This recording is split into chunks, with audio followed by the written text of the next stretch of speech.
Voici une équipe d'artificiers hors pair. Ils travaillent pour une entreprise au Canada. Dans ce milieu, il faut prendre des risques. C'est la guerre! On devient accro. Ils sont bien décidés à réaliser leur rêve. Devenir les meilleurs pyrotechniciens au monde. C'est dingue. Et ils se dépassent à chaque feu d'artifice. Dans cet épisode, nos artificiers font un spectacle dans un cimetière. Allez! Mais leur console de fortune les pousse dans leur dernier retranchement. Et à Barcelone, Philippe s'approche un peu trop près des mortiers allumés. Puis nos techniciens affrontent les démons d'un feu d'artifice infernal. Non!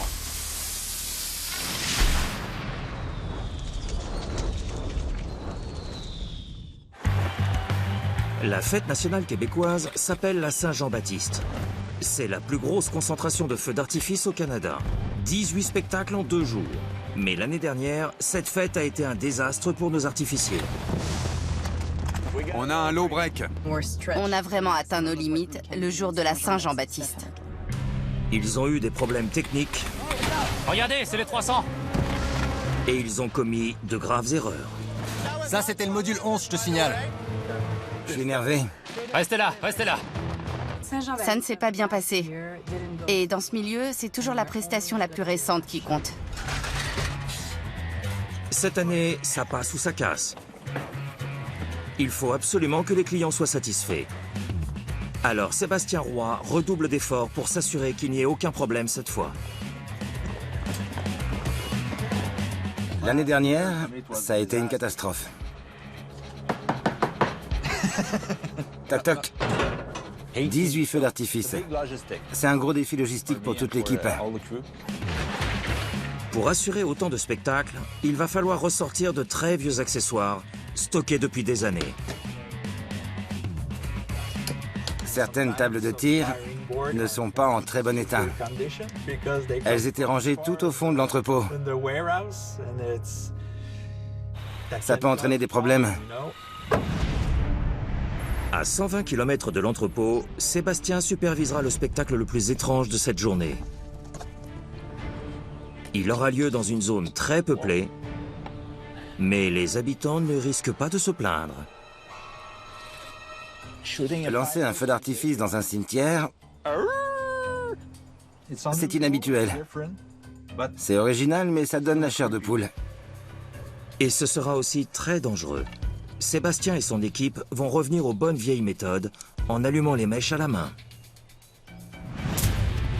Quand on fait un lancement manuel, l'artificier est tout seul avec sa lance d'allumage et la bombe.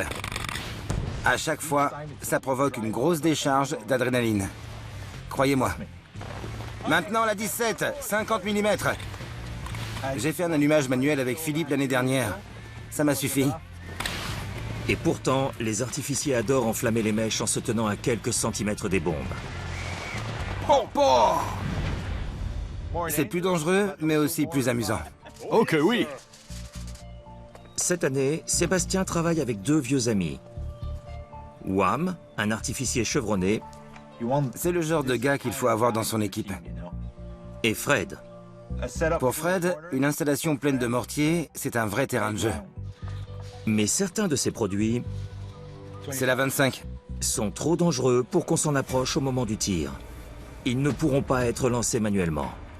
Si on tire un produit à la main et qu'on a un low break, on est mort.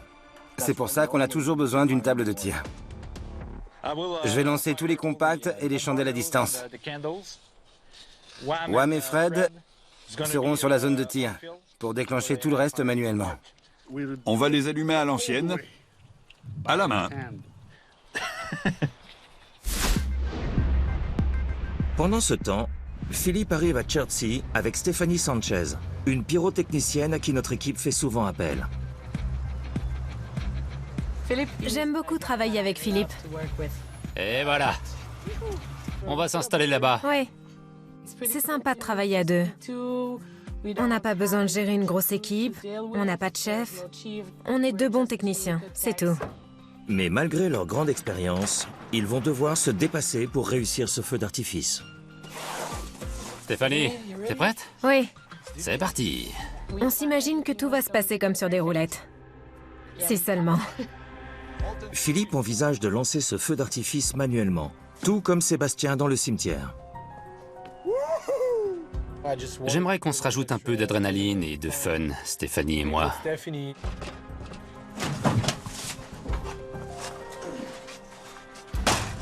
Je les tire à la main, ceux-là? C'est pas une bonne idée. T'as raison. J'avais oublié qu'on prenait des 125 et des 150 pour ce spectacle. J'utilise plus du tout ces calibres. Pourquoi? J'ai eu un accident en Italie il y a 10 ans. Un 150 mm a explosé au sol. J'ai été projeté à plusieurs mètres de là et j'ai perdu connaissance. Quand je me suis réveillé, je pensais être dans mon lit à Montréal, mais j'étais dans un champ en Italie. L'impact est tellement violent que le cerveau fait... et on tombe dans les pommes. On sent rien du tout. J'ai eu beaucoup de chance. J'aurais pu y rester. C'est perturbant d'entendre Philippe parler tranquillement d'un jour où il a failli mourir. On oublie le lancement manuel. Il faut donc connecter la table de tir. Sébastien m'a donné cette console. Je vais la tester. Elle est allumée? Elle est branchée? J'ai donné le vieux matériel à un bon technicien. Pas folle la guêpe. Apparemment, ma table est cassée. Philippe n'est pas d'humeur à rire. J'ai un appareil foireux et ça me plaît pas. Il est trop vieux. Il n'arrive même pas à l'allumer. Comment je peux savoir si c'est armé? Avec une clé qui tourne à 360 degrés. C'est de la daube. Ah, voilà le problème. Elle est vraiment cassée. Hein. Oui. Sébastien m'a donné une table pourrie. C'est pas vrai. Mais je suis coincé maintenant. J'ai aucun système d'allumage électrique. Et le spectacle n'est pas conçu pour un lancement manuel. Heureusement, j'ai plus d'un tour dans mon sac. J'ai une autre idée. On va faire une planche à clous à l'ancienne. On va fabriquer notre propre table. Je suis contente de faire une planche à clous. C'est rare de nos jours. Super! Ouais. Allez, allons-y. C'est un système électrique tout simple. On a seulement besoin d'un bout de bois, de quelques clous et d'une pile de 9 volts. Au lieu d'appuyer sur des boutons, on peut utiliser des clous pour envoyer du courant aux différents produits. N'importe quel objet métallique relié à la pile peut transmettre suffisamment d'électricité aux inflammateurs pour lancer les bombes.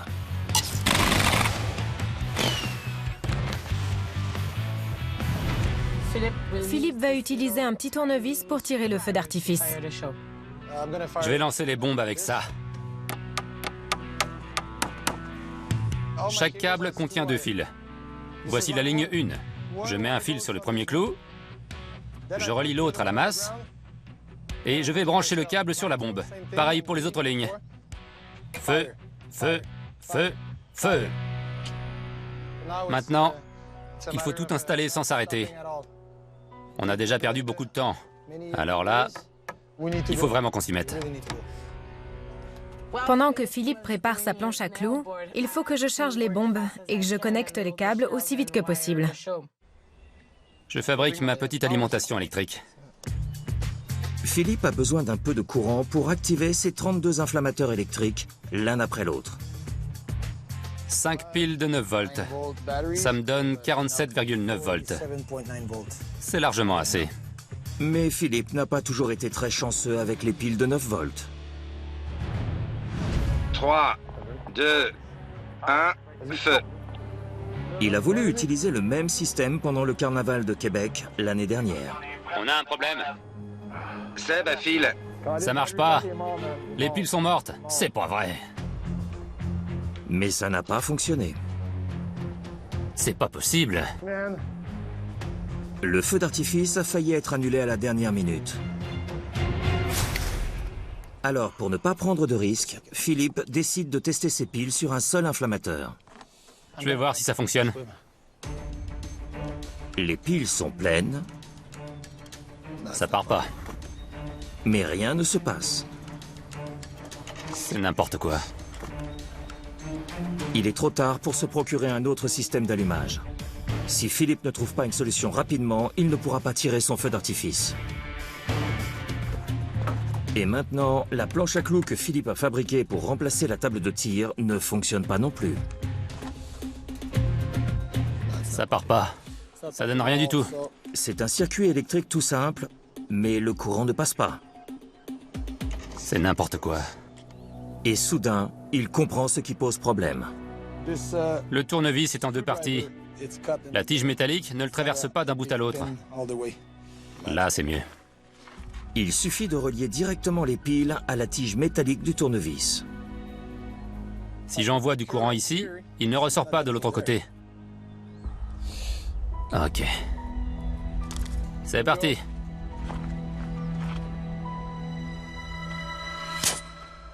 Ma planche est opérationnelle. Il fallait mettre le contact 2 cm plus haut. Avec mon alimentation de 45 volts, j'ai pu allumer l'inflammateur. Je n'ai pas mesuré la résistance, mais ça a l'air de fonctionner. À 90 km de là, Sébastien et ses collègues essaient de mettre un peu d'ambiance dans un cimetière. C'est flippant, mais c'est original. Quand on veut faire un lancement manuel, il faut retirer la gaine jaune autour des mèches. Appelée conduit, cette gaine augmente la vitesse de combustion des mèches. Ça va très vite. Si on laisse le conduit, la mèche s'enflamme très rapidement. Mais si on le retire, on a 2 ou 3 secondes pour s'éloigner un peu. On va bien s'amuser. Pendant ce temps, à Chertsey, Stéphanie se dépêche de connecter les derniers inflammateurs. Maintenant, on est prêt à faire le vrai test. Tout est branché. La planche est reliée à tous les explosifs. C'est bon. Bip. La 2, pas de bip. Les problèmes continuent. S'il n'y a pas de bip, le courant ne passe pas. La 7 ne fonctionne pas. On s'aperçoit que 3 lignes ne répondent pas. 27. 29. 29, pardon. Chaque loup déclenche entre 1 et 20 bombes. Ça signifie que 60 bombes risquent de ne pas décoller ce soir. Dans certains spectacles, 1 ou 2 petits oublis peuvent passer inaperçus. Mais là, chaque projectile est important. Ah, vous voyez? Ça peut pas fonctionner. En faisant les branchements, Stéphanie a oublié un câble. En renonçant à utiliser la table de tir défectueuse, Philippe et Stéphanie ont décidé d'improviser.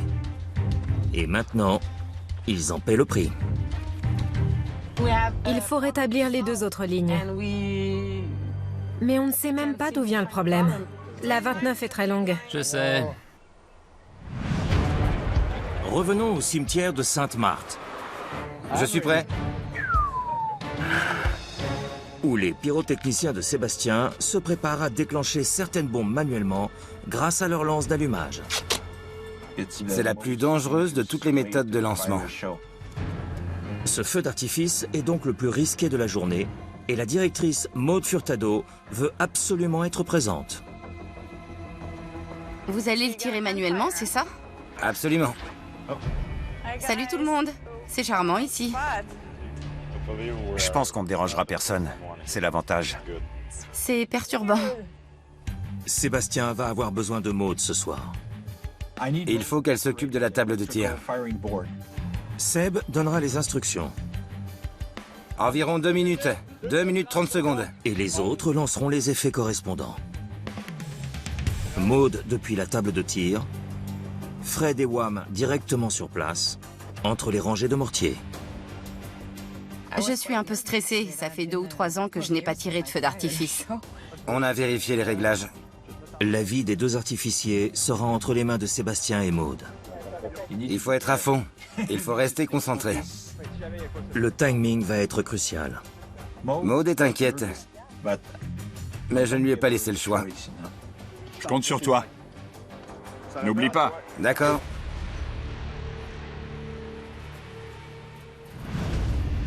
De son côté, à Chertsey, Philippe prépare ses piles avec beaucoup de précautions. Je les attache très soigneusement. Il faut que ça tienne. Parce que l'alimentation ne fonctionnera plus si une des piles se déconnecte. Le système est officiellement armé. Je croise les doigts. Mais un autre facteur inquiète Philippe. Le problème, c'est qu'on sera juste à côté des explosifs. Il fallait raccorder les 32 lignes à la planche, mais je n'avais pas assez de longueur de câble. Alors, j'ai été obligé de rester à 10 mètres des produits. C'est un peu trop proche avec des bombes de 150. Si on a un low break ou une explosion au sol, on risque d'être touché. Il va falloir être très vigilant. Mais l'heure n'est plus aux hésitations.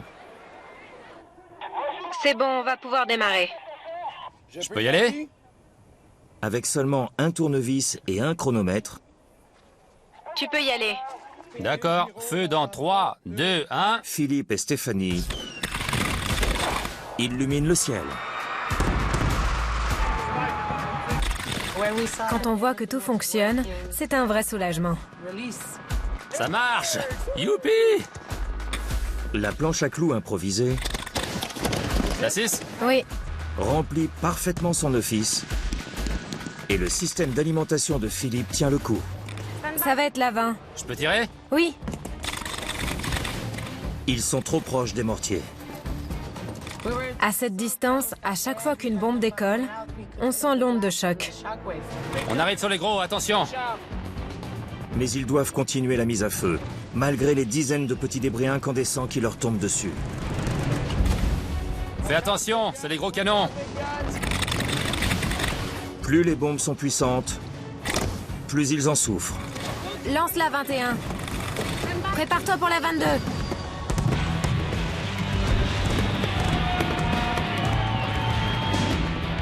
Et Philippe sait ce qui les attend. Tiens-toi prêt. Attention, c'est le final! Le bouquet final est une longue salve de bombes de 150 mm. C'est ce type d'explosif qui a failli le tuer en Italie. Lance la 31. Maintenant, il faut quitter les lieux. Et vite. Envoie la dernière. Allez, viens!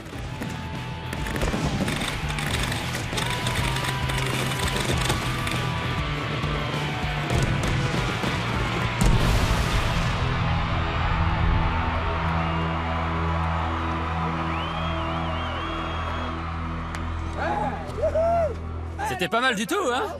Bien joué. On a assuré. On a eu chaud, la vache. Je suis toute tremblante. On était un peu trop près. Ouais. C'est dingue. J'ai les genoux qui tremblent hyper fort. Le public de Chelsea n'a pas été déçu. C'était mieux que faire l'amour et le grand 8. En même temps. Peut-être, ouais. Maintenant, on peut faire notre danse, non?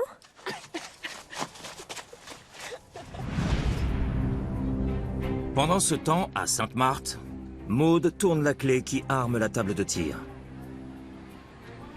Le lancement manuel, c'est une chose. Mais combiné avec un allumage à distance, c'est encore plus délicat. S'ils font une erreur dans la séquence de tir, Allez, Maud risque de déclencher un mortier au moment où un technicien passe juste à côté. feu!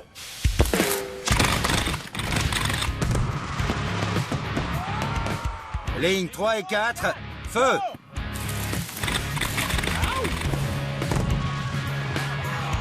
Ligne 9, feu! Sébastien crie ses indications à Fred et à Wham, mais les bombes font tellement de bruit qu'on n'entend rien. 21, feu! Laquelle? Qu'est-ce qu'il dit? C'est le chaos. Feu! 21, feu! Crie plus fort! Ligne 22, Il y a un problème là! Ah, ça doit être ça. C'est une situation potentiellement mortelle. Les informations ne passent pas bien entre Fred et Wham, qui allument les bombes, et Maud, qui pianote sur la table de tir pour déclencher les compacts, tout autour des deux hommes. Ça va peut-être m'exploser à la tronche. feu! Feu! Feu! Feu! Bon sang! Feu! Feu! Feu!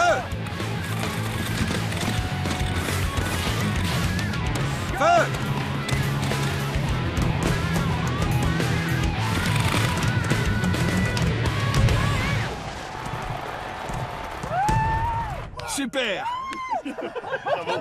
Quelle équipe de choc! C'était un beau feu d'artifice. Ça rendait bien. C'était dingue. Vraiment dingue. C'était chouette. Ça faisait longtemps que j'avais pas fait ça. Victoire! Cette fois, nos artificiers ont fait un sans faute sur leurs 18 feux d'artifice, y compris les 2 plus difficiles. Maintenant que la Saint-Jean-Baptiste est terminée, on va s'occuper de Barcelone.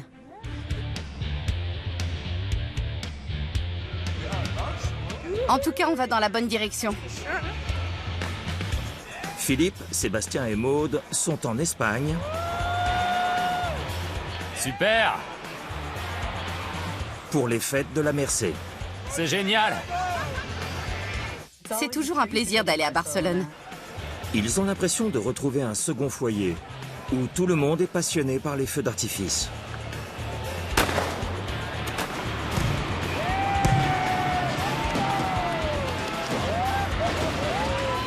Je suis amoureux de l'Espagne, de ses feux d'artifice et de ses festivals. On est en Espagne! Regardez, des marrons d'air avec titane en haut du bâtiment! En plein milieu de la ville! Super! C'est interdit au Canada! C'est génial! Sentez-moi ça! Mais ils ne sont pas venus uniquement pour profiter des odeurs de poudre noire.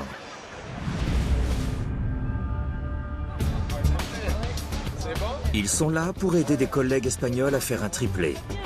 3 feux d'artifice différents en 3 jours.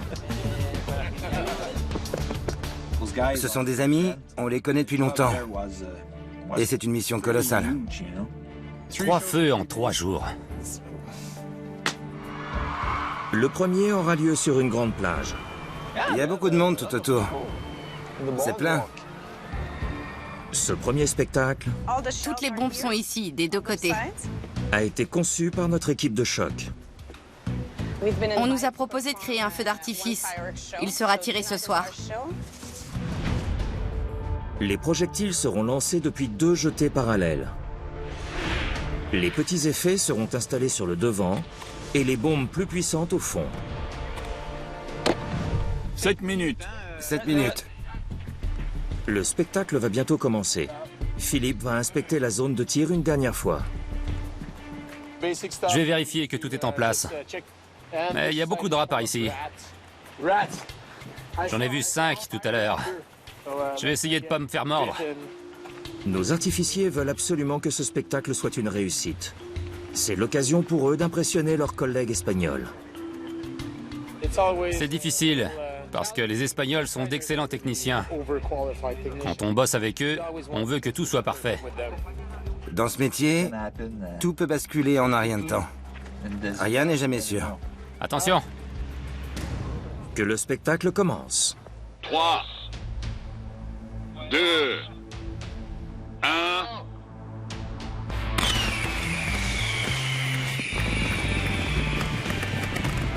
Très professionnel.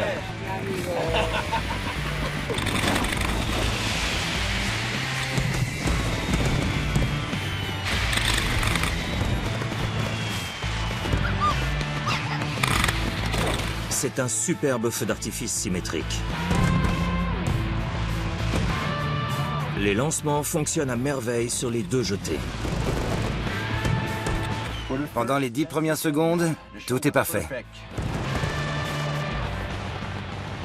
On a 2 sites de lancement. Le premier est impeccable. Mais le deuxième... Oh non, bon sang! Il ne tire plus aucun projectile. La moitié des produits restent au sol. Le feu d'artifice tout entier est compromis. C'est une catastrophe. Il faut faire quelque chose. J'y vais. On perd du temps là. Je vais régler ça. Philippe décide d'y aller pour essayer de résoudre le problème. J'y crois pas. Faites gaffe! L'un des sites de lancement est en panne. Je dois trouver le problème et le régler. C'est pas vrai. C'est de la folie. Il faut pas faire ça. Les mortiers ne se déclenchent pas. Mais l'ordinateur leur envoie toujours des signaux de mise à feu. J'aurais dû l'en empêcher. Il a mis sa tête entre 2 batteries de mortier. Il n'a pas réfléchi au danger.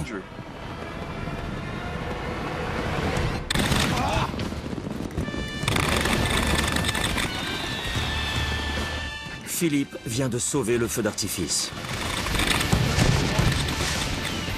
Bien joué!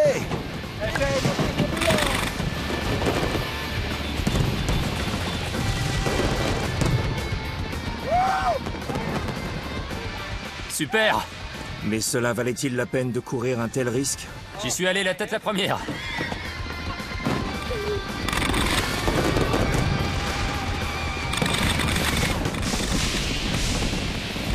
Regarde! Le reste du spectacle se déroule sans problème. Et le bouquet final est parfait.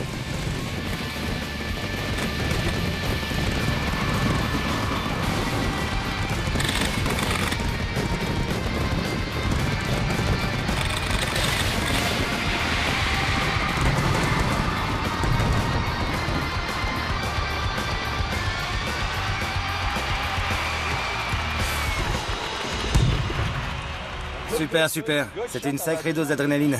Le feu d'artifice est terminé, mais l'équipe ne s'est toujours pas remise de l'intervention de Philippe. J'avais la tête entre les mortiers. Je sais, oui. C'était stupide, mais on a sauvé le spectacle. Accompagné du directeur technique Marc, Philippe retourne voir le module défectueux. J'ai failli y passer. C'était là. Regarde, c'est là que j'ai mis ma tête. J'étais là, et j'ai vu le problème. Celui-là était bien serré, mais on a perdu la connexion parce que l'autre était défait. Je l'ai remis en place, et boum! C'était vraiment improbable. Saleté. Maintenant que le choc est passé, tout le monde prend conscience de la gravité de l'acte de Philippe. T'es malade? Je commence seulement à me détendre. Mon cœur battait à 100 à l'heure. Quand on met sa tête entre 2 batteries de mortier, on a de fortes chances de ne plus jamais se relever. C'est un risque énorme. Il a sauvé le feu d'artifice, mais c'était presque du suicide. On adore Philippe. C'est dans sa nature d'être aussi impulsif. Mais imaginez qu'il lui soit arrivé quelque chose. J'ai tenté ma chance. C'était un risque stupide. C'est du Philippe tout craché. C'est comme ça. Philippe a encore frappé. Comme d'habitude. C'était flippant. Là, je souffle un peu. Profite de ta bière. Ouais, Tu l'as bien mérité. j'ai eu de la chance. Même... beaucoup de chance.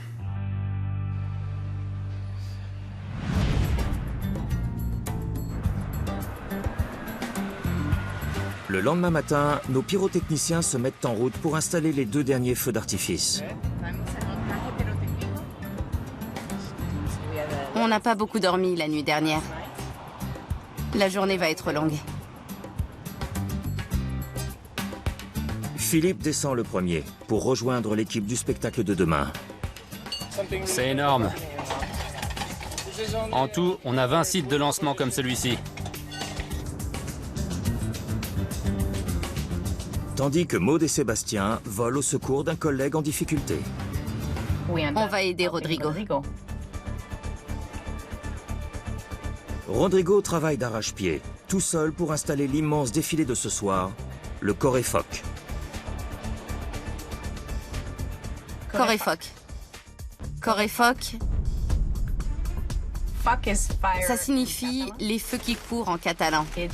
C'est un défilé de démons armés de feux d'artifice, avec des spectateurs qui courent au milieu.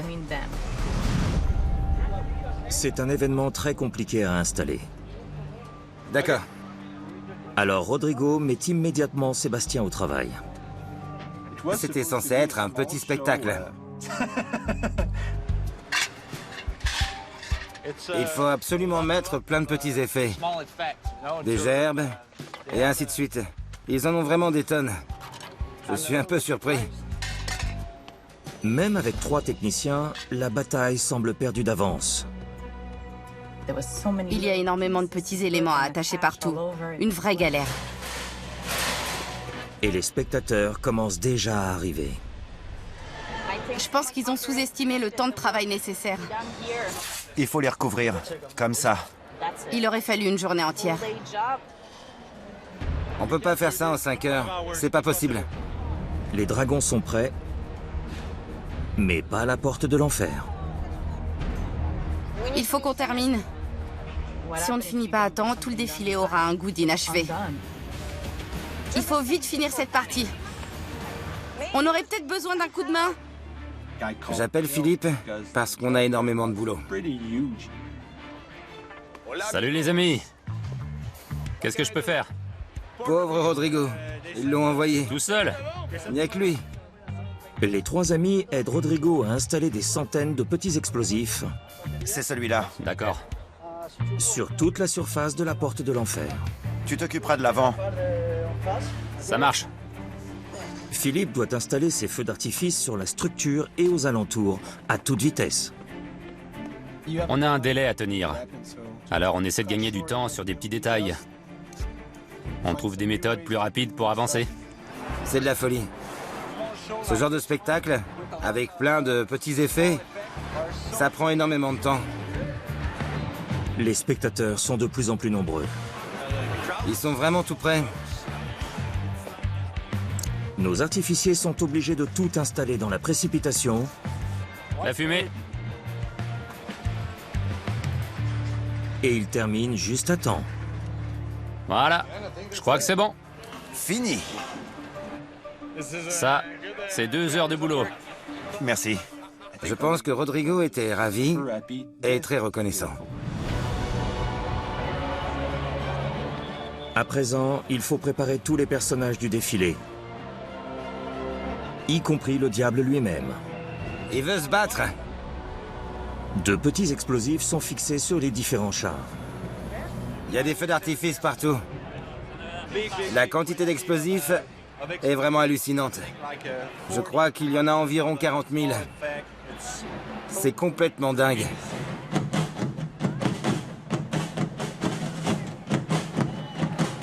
« 5 minutes avant que ça commence, Rodrigo me dit que je vais tirer le feu d'artifice. C'est moi qui lance! Je suis un peu stressé parce que c'est la première fois que j'utilise ce système de mise à feu. J'ai le cœur qui bat très vite tout à coup.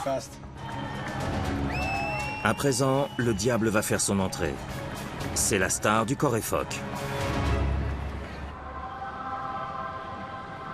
C'est bon pour la ligne A. Vas-y, Philippe.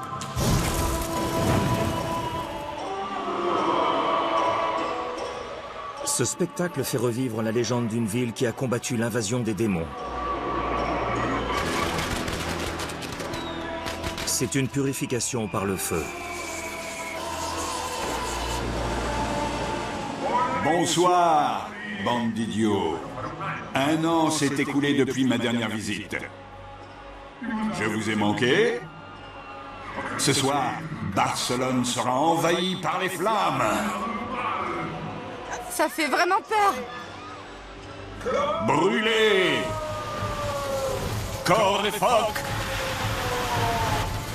Le diable a ouvert la porte de l'enfer. Les artificiers doivent maintenant lancer les dragons, qui vont faire pleuvoir les flammes sur les foules de pêcheurs.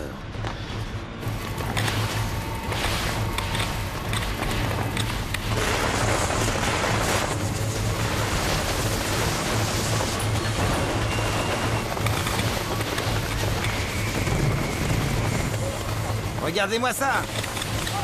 Le dragon a un compact sur le dos. C'est de la folie. Complètement dingue. J'ai peur maintenant. Il faut que ce défilé soit effrayant. Par conséquent, il faut qu'il soit dangereux.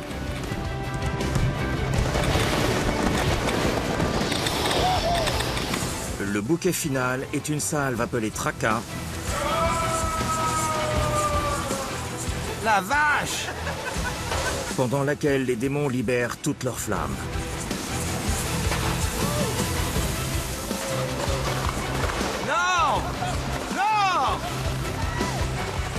Les gens sont fous.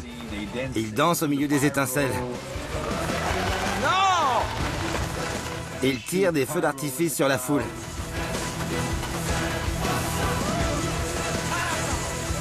Le but est d'affronter les démons, Non! même si on se fait brûler. Il faut être prêt à subir quelques brûlures. Ça fait partie du jeu. C'est le chaos. Et ça continue pendant 1 heure. C'est complètement délirant. Je n'ai jamais vu une chose pareille. Il y en a partout. Le spectacle se termine lorsque tous les démons ont été repoussés en enfer, où ils resteront pendant 1 an.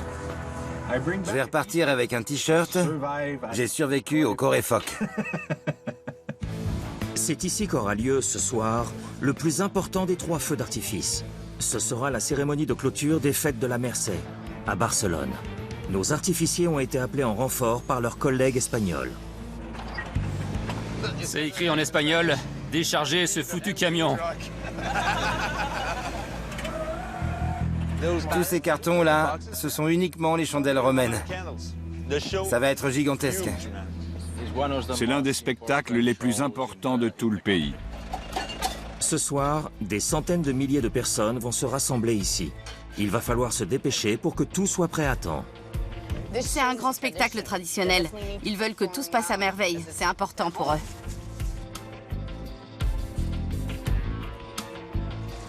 Sébastien est un technicien très compétent, mais il est un peu mal à l'aise à cause de tous les regards braqués sur lui. J'ai l'impression d'être un animal en cage. On se croirait un peu dans un zoo. Les gens nous regardent, ils nous prennent en photo. On se sent observé. J'ai un branchement délicat à faire. Je dois rester concentré. Ouais, reste concentré.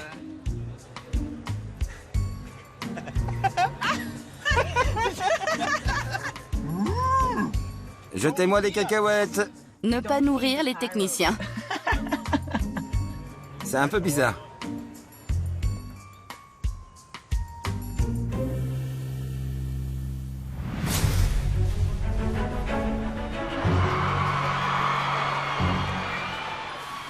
Ça commence dans 15 minutes. Ils font les derniers tests. Ils ont 4 tables de tir et 2 ordinateurs. C'est plutôt rare. Ouais, C'est un feu d'artifice vraiment énorme. Il ne faut pas mettre tous nos œufs dans le même panier. C'est du lourd. il faut le laisser tranquille et lui donner de l'espace. Exactement. La pression est énorme. Ça prend beaucoup de temps. Ouais. Ce sont nos amis, vous savez. Donc on s'inquiète un peu pour Rodrigo et Alberto. C'est bon, Rodrigo? Ouais, c'est bon. Le timecode fonctionne, tout est prêt. C'est bon, on y va? T'es un champion. Toi aussi.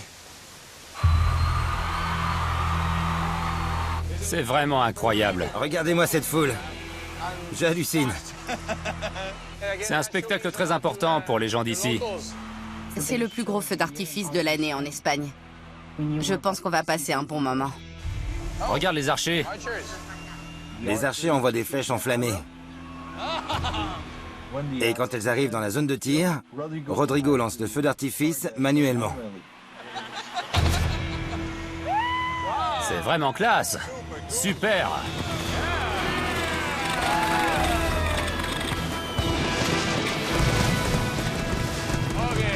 Génial. Cette intro est magnifique.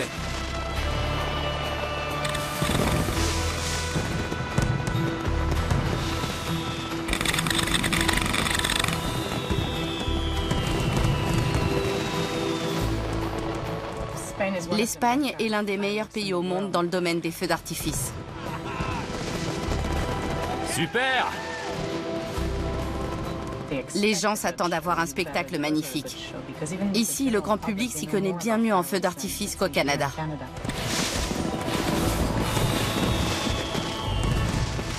Je sais pas si on en a installé suffisamment pour maintenir un tel rythme. Des soucoupes volantes. Ah oui, j'adore. C'est mon effet préféré. « 200 000 Espagnols sont venus assister au feu d'artifice et y participer. C'est impressionnant. Regardez, il y en a plein là-bas aussi, jusqu'au fond. Magnifique! À la fin du spectacle, il envoie 300 marrons d'air.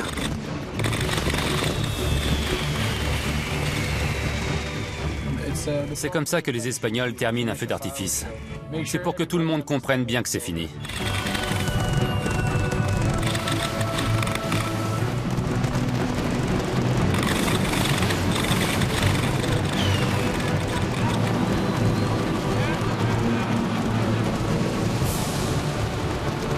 C'est énorme!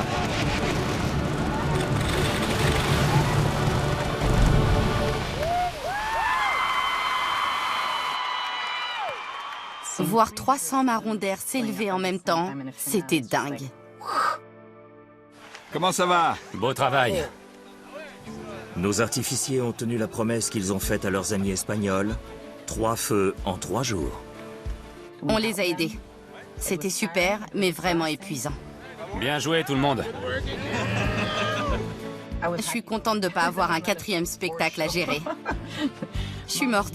Il me faudrait beaucoup de café. C'est toujours un honneur de travailler ici. Ils ont fait du très bon travail, avec notre coup de main. On a assuré. Ouais, on a assuré. Voilà, c'est fait. Barcelone, j'y retourne quand vous voulez. Dans le prochain épisode, Philippe et Eric se frottent à une équipe d'Australiens facétieux, tout en installant des feux d'artifice sur un pont d'1,5 km de long. C'est incroyable! Regardez-moi ça! On est escorté par des hommes armés de mitraillettes. Et nos artificiers se retrouvent à nouveau dans le pétrin, au Mexique. Je touche ce bâtiment ou celui-là?